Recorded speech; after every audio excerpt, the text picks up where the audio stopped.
Senhor. Sou a irmã Flávia, sou salesiana, moro em Ribeirão Preto. Estamos aqui na cidade de Alto Barros para participar da Semana Missionária de 2012.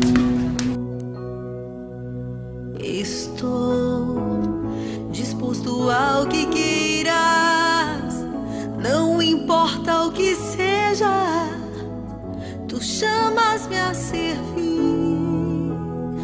Leva-me aonde os homens necessitem, tua palavra necessitem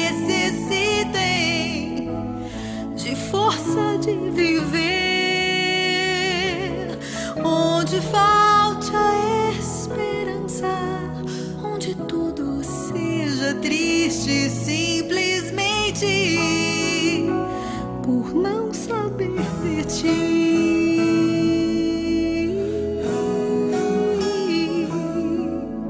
Te dou meu coração sincero para gritar sem medo, formoso é o teu amor.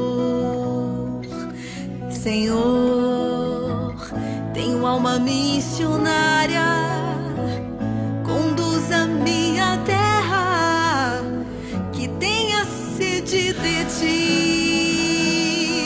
Leva-me aonde os homens necessitem, tua palavra necessitem de força de viver, onde falte a esperança, onde tudo seja triste simplesmente por não saber de ti.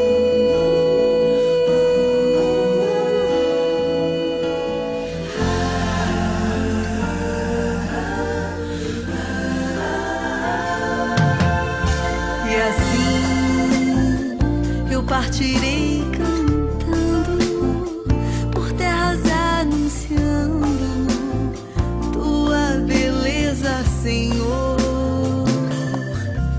Terei meus braços sem cansaço, tua história em meus lábios e força na oração.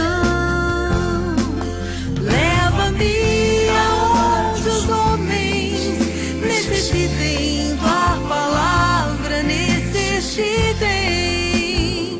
de força de viver, onde falte a esperança, onde tudo seja triste simplesmente por não saber de ti.